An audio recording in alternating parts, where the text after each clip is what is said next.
Sveiki, čia Virtuvės mitų griovėjų TV. Šiandien laidoje noriu parodyti varškės apkepą su mano kruopomis ir šviežiais mangų vaisiais. Tad pradėkime nuo kiaušinio plakimo. Į dubenį mušame 4 kiaušinius.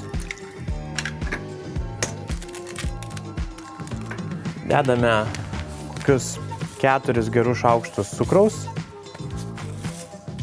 šaukštelį vanilinio cukraus ir viską labai gerai išmaišome.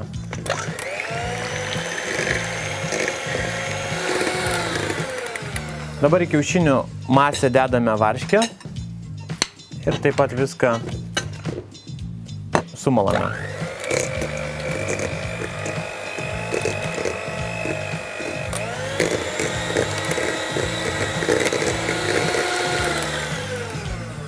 Štai varškė ir kiaušiniai suplakti.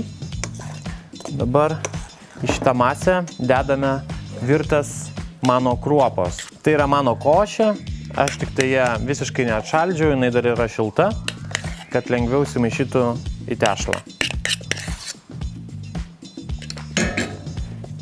Ir gerai ją irgi įmaišome.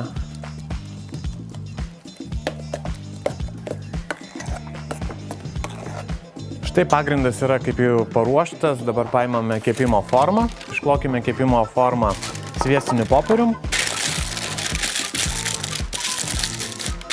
Į ją įdėsime kelis mango gabalėlius.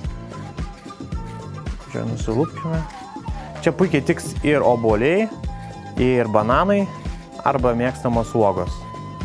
Tiesiog pagal sezoniškumą žiūrėkite, ką tuo metu turit. Kadangi pavasaris mango sezonas, aš noriu paskaninti mūsų varškės apkepą būtent jais.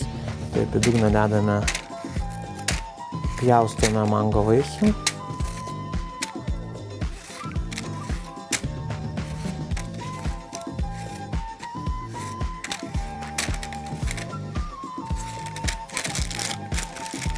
Ir ant mango pilame paruoštą tešlą.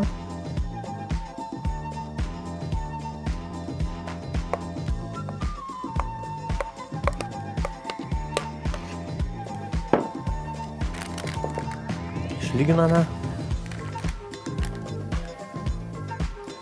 Štai, o dabar iššausime į 180 laipsnių kaitintą orkaitę ir kepsime apie 30 minučių, kol mūsų apkepas gardžiai apskrus.